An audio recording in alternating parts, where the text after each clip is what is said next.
తెలంగాణ రైతు సోదరులకు అందరికీ నమస్కారం అండి. Welcome back to our YouTube channel.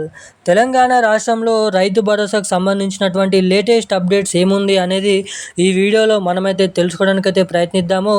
అయితే ఇప్పటివరకు ఎన్ని ఎకరాలకు రైతు భరోసా వచ్చింది, ఏదైతే ఎంతమంది రైతులకి ఎప్పుడు రాబోతుంది, ఎన్ని రైతులకి ఈ డబ్బులు అనేది ఇప్పటివరకు జమ అయ్యాయి, సమాచారాలు అనేవి ఇక్కడనైతే మీకు స్పష్టంగానైతే తెలియజేస్తాను, ప్రయత్నం అయితే చేస్తాను తెలియజేయడానికి.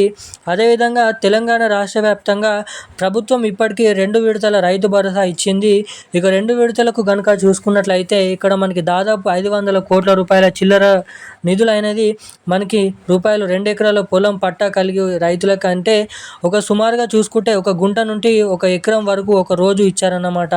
ఏదైతే అలాగే ఒక ఎకరం నుండి ఏదైతే ఎకరాల మధ్యలో, సో ఇక్కడ 2 ఎకరాలు అంటే 2 ఎకరాల కంటే ఒక గుంట ఎక్కువ ఉన్నా కూడా వాళ్ళకి రైతు భరోసా రాలేదనేది గుర్తుంచుకోండి. అయితే మరి 2 ఎకరాల కంటే ఎక్కువగా ఉన్న రైతులకి రైతు భరోసా ఎప్పుడు రాబోతుంది, అలాగే రైతు భరోసాకు సంబంధించిన నిధులను సంబంధించి ఎన్ని విడతల్లో 3 విడతను ఇవ్వబోతున్నారు అంటే దాదాపు 2 విడతలు కూడా చేయనున్నట్లుగా సమాచారం. తెలంగాణ రాష్ట్రంలో 3వ విడతకు సంబంధించినటువంటి రైతు భరోసాను కూడా మళ్ళీ 2 విడతలుగా విభజించి మొత్తం ఈ యాసంగి సీజన్కి సంబంధించిన పంట పెట్టుబడి సహాయం నిధుల్ని 4 విడతల్లో ఇవ్వాలని ప్రభుత్వం అయితే ఇక్కడ అప్డేట్స్ని అయితే తీసుకొని రావడం అయితే భావిస్తున్నట్లు తెలుస్తుంది. మనకి ఏదైతే ఇక్కడ చూసుకున్నట్లయితే రాష్ట్ర ప్రభుత్వం మొదటి విడతకు సంబంధించి 3,400 కోట్ల రూపాయల వరకు ఒక ఎకరానికి లిమిట్గా పెట్టి మార్చి నెలలో రైతుల ఖాతాల్లోకి జమ చేసింది. 2వ విడతకు సంబంధించి 200 కోట్ల రూపాయలని మళ్ళీ ఒక ఎకరానికి లిమిట్గా పెట్టి రైతుల ఖాతాల్లోకి ఏప్రిల్ నెలకు వరకు ఇచ్చింది. అంటే ఇప్పుడు 3వ విడత మాత్రం 5 ఎకరాల రైతులు వరకు ఒక విడత ఇచ్చి ఆపై ఇచ్చి చిలుక ఉన్న రైతులు ఎవరైతే ఉన్నారో వాళ్ళకి 4 విడతల్లో ఇవ్వాలి అని చెప్పేసి భావిస్తున్నట్లు ఇక్కడ అప్డేట్స్ అయితే ఉన్నాయి. మరి ఈ 3వ విడతకు సంబంధించినటువంటి రైతు భరోసా డబ్బులు ఏ జిల్లాలలో ఎప్పటి నుంచి పంపిణీనున్నారో ఈ వీడియోలో తెలుసుకుందాము. అంతకంటే ముందు వీడియోని చూసినటువంటి ప్రతి ఒక్కరు మన వీడియోని లైక్ చేయండి, ఛానల్ని సబ్స్క్రైబ్ చేసుకోండి, ఈ వీడియోని అయితే లైక్ చేయండి. చాలామంది వీడియోని చూస్తున్నారు కానీ లైక్ చేయడం లేదు, సబ్స్క్రైబ్ చేసుకోవడం లేదు.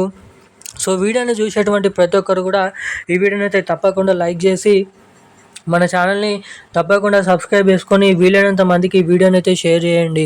చాలామంది వీడియోని చూస్తున్నారు కానీ లైక్ చేయడం లేదు, సబ్స్క్రైబ్ చేసుకోవడం లేదు. ఇలాంటి లేటెస్ట్ అప్డేట్స్ అనేది పొందాలనుకునే ప్రతి ఒక్కరు కూడా వెంటనే వీడియోని అయితే లైక్ చేసి సబ్స్క్రైబ్ చేసి బెల్ ఐకాన్ అయితే యాక్టివేట్లో అయితే ఉంచుకోండి. ఇక మనం ఏమాత్రం లేట్ చేయకుండా వివరాల్లోకి ఇక్కడికి వచ్చేసినట్లయితే దాదాపు ఏదైతే చూసుకున్నట్లయితే ఇక్కడ అయితే తెలంగాణ రాష్ట్ర ప్రభుత్వం ఇప్పటివరకు సుమారుగా 500 కోట్ల రూపాయల వరకు నిధులు అయితే ఇచ్చింది. మొత్తం 9,000 కోట్ల రూపాయలలో రైతు భరోసా బడ్జెట్లో ఇంకొక సుమారు 3,300 కోట్ల రూపాయల వరకు రైతులకు జమ చేయాల్సిందిగానైతే ఉంది. అయితే ఈ నిధుల కోసం ప్రభుత్వం ఆర్బీఐకి డబ్బులు అడిగినట్లు పంపించినట్లుగా తెలుస్తుంది. దాదాపు 12,000 కోట్ల రుణం కావాల్సిన అవసరం అయితే ఉంటుంది అని చెప్పేసి దీనిపై ఆర్బీఐ ఇప్పటికే ఈ నెలకు సంబంధించి 4,000 కోట్ల రూపాయల నిధులను వరకు ప్రభుత్వానికి ఇచ్చేందుకు సిద్ధపడినట్లుగా సమాచారాలు అయితే తాజాగానైతే తెలుస్తున్నాయి. ఇందులో నుంచి మొదటిగా 3వ విడతకు సంబంధించిన నిధులు అయితే కొద్ది గొప్ప విడుదల చేయాలని రాష్ట్ర ప్రభుత్వం భావిస్తున్నట్లుగా అయితే సమాచారాలు కూడా కనిపిస్తున్నాయి అన్నమాట. సో తెలంగాణ రాష్ట్ర వ్యాప్తంగా కూడా రైతు భరోసాకు సంబంధించి నిధులు ఈ నెల ఏదైతే 30వ తేదీ కల్లా ప్రభుత్వం రైతుల ఖాతాల్లోకి జమ చేయడానికి సిద్ధపడుతుందని సమాచారాలు అయితే ఉన్నాయి.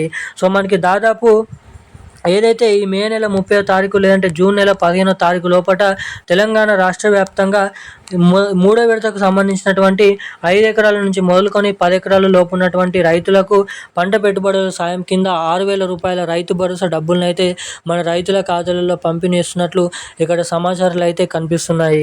ఇక ఈరోజున్న అప్డేట్స్ అయితే ఇవి. Thank you guys.